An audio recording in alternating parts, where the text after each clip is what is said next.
Brasilien, das Land mit den Traumstränden für sonnen- und feierhungrige Touristen aus nördlichen Gefilden.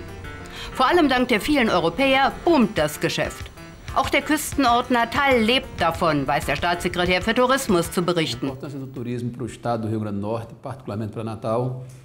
Für den Bundesstaat Rio Grande do Norte und besonders für Natal ist der Tourismus von allergrößter Bedeutung. In diesem Bundesstaat ist das, nach dem Erdöl, der zweitwichtigste Wirtschaftszweig. In der Stadt Natal sogar der wichtigste, eine Branche, die der Staat erhalten will.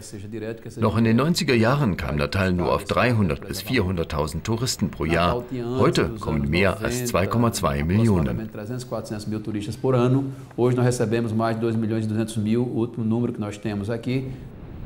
Gleichzeitig aber wachsen die Gegensätze zwischen dem modern entwickelten und dem bitterarmen Brasilien.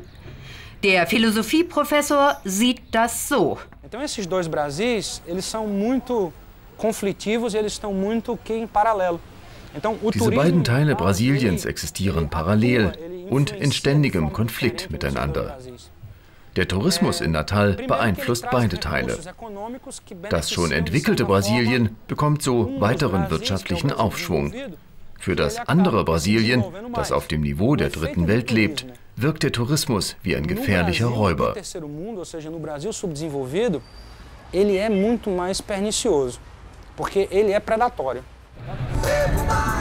In den 70er und 80er Jahren begann die Entwicklung des Tourismus als Wirtschaftszweig.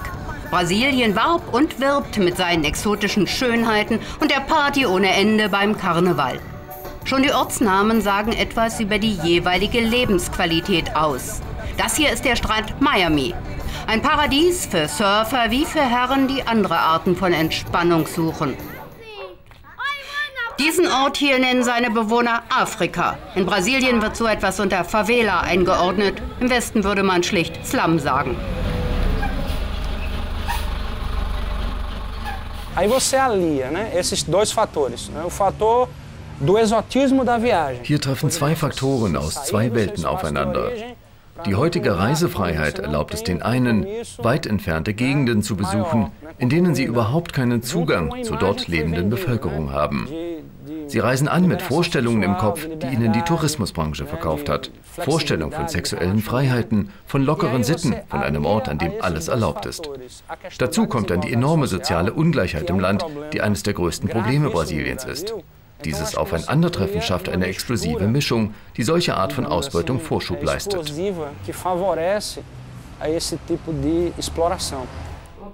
Wie bei dieser jungen Frau. Sie war erst 12, als sie Prostituierte wurde. 10 Jahre ist das jetzt her. Sie sagten mir damals, ich solle losgehen und mir einen Gringo suchen, der dann für mich sorgen würde. Aber keiner ist je wiedergekommen, um für mich zu sorgen. Brasilianische Ungleichheit, die erleben schon die Schulkinder. Diese öffentliche Schule liegt in der Nähe der Favela Afrika. Ein normaler Morgen. Die ersten Kinder sind da und vertreiben sich die Zeit, bis der Lehrer kommt. Ich finde das schlimm hier. Sie haben doch die kaputte Tür gesehen. Die Kinder toben mit dem Ball herum. Sie haben keinen Respekt vor den Lehrern. Der Direktor hat zwar einen Platz für richtigen Sportunterricht versprochen, aber bisher ist da nichts.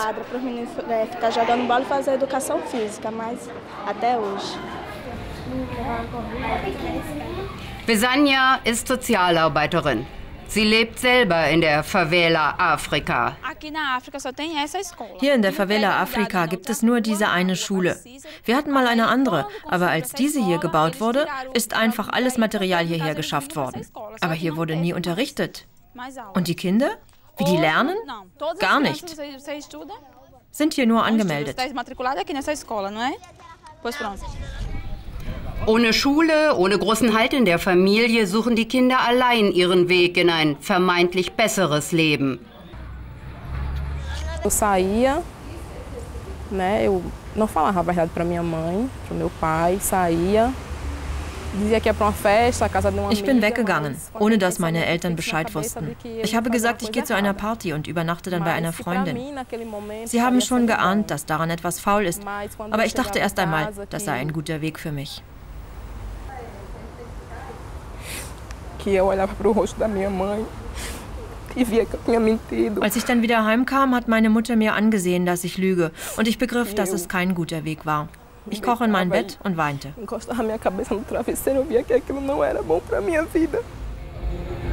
Touristen aus Europa erleben, welches Ausmaß die Prostitution hier angenommen hat. Von Gegenmaßnahmen der Regierung merken sie kaum etwas. Hier stehen sie immer und sprechen einen an. Wenn man auf einer Kaffeeterrasse sitzt oder in der Shopping Mall, sie sprechen einen an. So kommt man mit brasilianischen Frauen ganz leicht in Kontakt.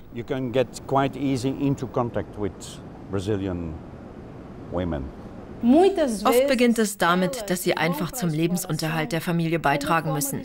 Die braucht Geld zum Essen. Die Mädchen müssen helfen, ihre jüngeren Geschwister durchzubringen und oft auch noch Alkohol oder Drogen für die Eltern bezahlen. Wenn mir jemand erzählen will, das sei nur Spaß, dem sage ich, man muss sehen, was dahinter steckt. Schließlich ist hier genauso wie anderswo auf der Welt Geschlechtsverkehr mit Minderjährigen Missbrauch, sexuelle Ausbeutung. So ein Mädchen ist gar nicht in der Lage, eine freie Entscheidung zu treffen. Ihre Persönlichkeit entwickelt sich doch gerade erst.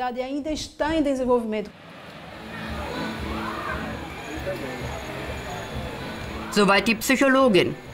Prostitution von Erwachsenen ist in Brasilien erlaubt, anders bei Minderjährigen. Seit Juli 2009 stehen auf bezahlten Sex mit Minderjährigen 4 bis 10 Jahre Gefängnis. Minderjährig heißt unter 18. Besonders wichtig? Auch die Zuhälter sollen nach der neuen Gesetzeslage bestraft werden können.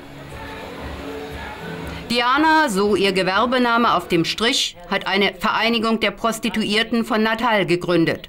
Sie sorgt sich vor allem um die vielen minderjährigen Mädchen.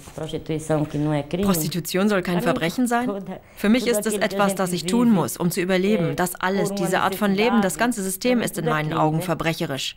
Dass es keine anderen Möglichkeiten gibt, schon das ist ein Verbrechen.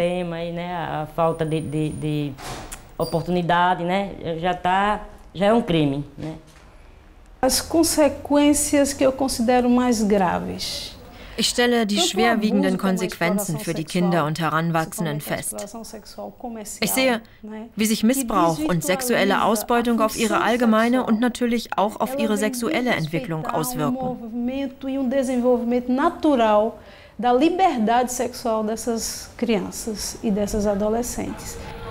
Auch die Psychologin kann nur feststellen, helfen kann sie den Betroffenen nicht. Dazu fehlen ganz einfach die Mittel.